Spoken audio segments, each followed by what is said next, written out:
हैं। अब हम एक ऐसे शायर की बारगाह में जाना चाहते हैं जिनके यहाँ इन दिनों मुज़ाहमती नज़्मों का दौर दौरा है, और मैं सिर्फ इस एक शेर से इनका तारुफ कराना चाहूँगा। इसमें इनकी शायरी का भी तारुफ हो जाएगा जो इन दिनों वो कर रहे हैं, और आज के हालात का भी तारुफ हो जाएगा। इनकलाबों की घड़ी है, जानिसार का शेर है, इनकलाबों की घड़ी है, हर नहीं हाँ से बड़ी है। मैं गुजारिश करता हूँ जनाब अतीक अंजर से कि तशरीफ लें।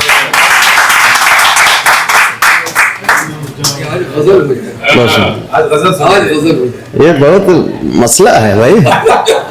अब दिल नहीं करता गजल सुनना। हाँ गजल, अब देखिए 87-88 की गजलें हम पढ़ते हैं इस वक्त, तो एक तरह से शर्म सी महसूस होती है।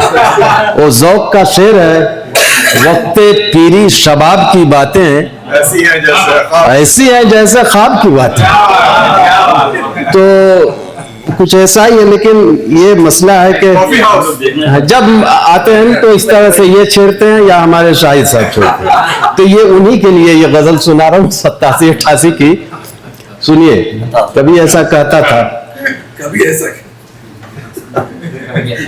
जंगली दरख्तों में झूमती हवाएं ये चुटकियां बजाती हैं, जंगली दरख्तों में झूमती हवाएं ये चुटकियां बजाती हैं, जंगली दरख्तों में झूमती हवाएं ये चुटकियां बजाती हैं, या थिरकती खुशबुएं गांव की बारातों में डफलियां बजाती हैं, या थिरकती खुशबुएं गांव की बारातों में डफलियां बजाती हैं। ऐ चिनार के पेड़ों फाख्ताओं से कहना मेरे लौट आने पर, ऐ चिनार के पेड़ों फाख्ताओं से कहना मेरे लौट आने पर, तितलियां मगन होकर नारियल के पेड़ों में तालियां बजाती, तितलियां मगन होकर नारियल के पेड़ों में तालियां बजाती हैं। ये एक बहुत बड़ा अलमिया है। देखिए कि फूल की तरक्की की बात होती है लेकिन कितनी अधखिली कलियां, फूल की तरक्की की बात होती है लेकिन कितनी अधखिली कलियां, अपने नर्म पाँव में आज भी गुलामी की बेड़ियां बजाती हैं। फूल की तरक्की की बात होती है लेकिन कितनी अधखिली कलियां, कितनी अधखिली कलियां अपने नर्म पाँव में आज भी गुलामी की बेड़ियां बजाती हैं। ये शेर खास तौर से शाहिद साहब के लिए। वैसे ये गजल इस उम्र में बहुत जच रही है। झील जैसी आंखों में, झील जैसी आंखों में जब कभी उतरता हूँ, झील जैसी आंखों में जब कभी उतरता हूँ तो यूं दिल धड़कता है जैसे बन के मंदिर में कुछ पुजारने अल्हड़ घंटियां बजाते हैं। झील जैसी आंखों में, झील जैसी आंखों में जब कभी उतरता हूं तो यूं दिल धड़कता है जैसे बन के मंदिर में कुछ पुजारने अल्हड़ घंटियां बजाती हैं। और ये आखिरी शेर के अल्लाह करे बजती रहे सही। और आखिरी शेर इस गजल का खास तौर से कि मैं जमीन पर रहकर अपने जैसे लोगों से दोस्ती का कायल हूं, मैं जमीन पर रहकर अपने जैसे लोगों से दोस्ती का कायल हूं, क्यों मेरी मोहब्बत में आसमान की हूरें चूड़ियां बजाती हैं। मैं जमीन पर रहकर अपने जैसे लोगों से दोस्ती का कायल हूं, ये दारुल उलूम देवबंद का शेर है। क्यों मेरी मोहब्बत में आसमान की हूरें चूड़ियां बजाएं। ये तो ये तो दोस्तों के लिए। मेरी चीज ये है, एक रात का खत्म किस्सा करो।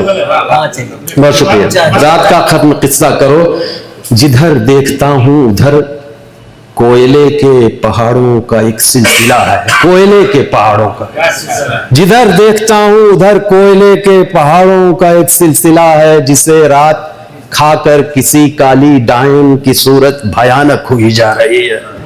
बहादुर जो दो चार बढ़ते हैं उसकी तरफ, अपने हाथों में मशाल लिए उनको एक एक करके निगलती चली जा रही है। बहादुर जो दो चार बढ़ते हैं उसकी तरफ, अपने हाथों में मशाल लिए उनको एक एक करके निगलती चली जा रही है। कहाँ हो उजाले के रखवालो, आगे बढ़ो, अपने हाथों में तेशा लिए मिलके एक साथ सब कोयले के पहाड़ों पे हमला करो। अपने हाथों में मशाल लिए रात पर वार ऐसा करो, रात का खत्म किस्सा करो, वरना धरती किसी रोज वीरान हो जाएगी। कोयले के पहाड़ों के पीछे कहीं सुबह घुट घुट के मर जाएगी। रात रात सबको निगल जाएगी, रात सबको निगल जाएगी। बहुत शुक्रिया।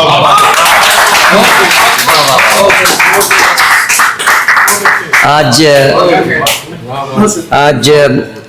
अतीक अंजर साहब थोड़ा सा नॉस्टैल्जिक भी फील करेंगे, इसलिए कि आपने इन्हें माजी की तरफ लौटाया और इनसे आपने गज़लें भी समाअत की और नज़्म भी समाअत की, जो आजकल इनका हवाला है। अरे भाई सुनाने दो। अच्छा, इनको भी थोड़ा अधिकार दे दो। हाँ नहीं बिल्कुल मुकम्मल है।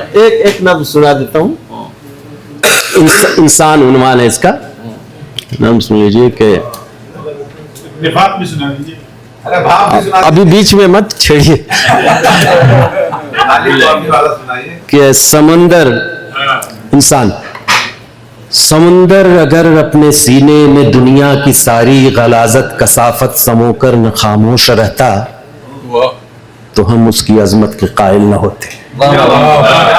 जमी अपने सीने पे दुनिया का हर बोझ उठाकर न यूं मुस्कुराती, न देती दुआएं हमें जख्म खाकर, न देती दुआएं हमें जख्म खाकर, तो हम आज उसे धरती माता न कहते।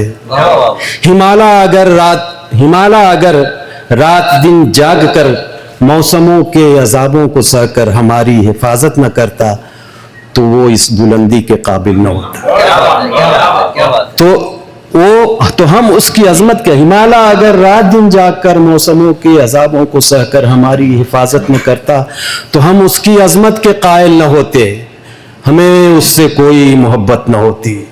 शजर सख्त मौसम और आंधी को सहकर थके राहगीरों को साया न देता तो हम उस शजर को कभी आंसुओं से न सैराब करते। क्या बात है, क्या बात है। अगर रात भर जाग कर चांद अपना सुकून चैन सब कुछ लुटा कर हंसी चांदनी से जमाने को जगमग न करता तो हमको कभी इतना प्यारा न लगता। अगर अपनी ही आग में जल के सूरज हमें जिंदगी की हरारत न देता तो वो इस बुलंदी के काबिल न होता। अगर उस खुदाई अमानत का बारे गिरा अपने कांधों पे तू न उठाता कि जिसको उठाने से दुनिया की सारी ही मखलूक मुनकिर हुई थी, पहाड़ों के पांव में भी कपकपी आ गई थी। अगर तू इंसान बारे गिरा वो उठाता तो दुनिया में तू सबसे अफजल न होता। मगर सोचकर ये हमें बेइंतहा दुख हुआ है। समुंदर, जमी, चांद, सूरज, सितारे, शजर सब के सब अपनी अजमत, मोहब्बत, बुलंदी, तकद्दुस और इज्जत पे कायम है, लेकिन ए इंसान अजमत से तेरी हमारा यकीन आज उठने लगा है।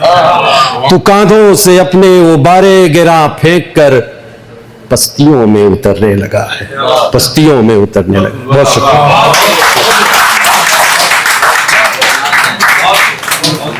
हज़रात, बहुत ही फिक्रंगेज नज़्म आपने समाअत की।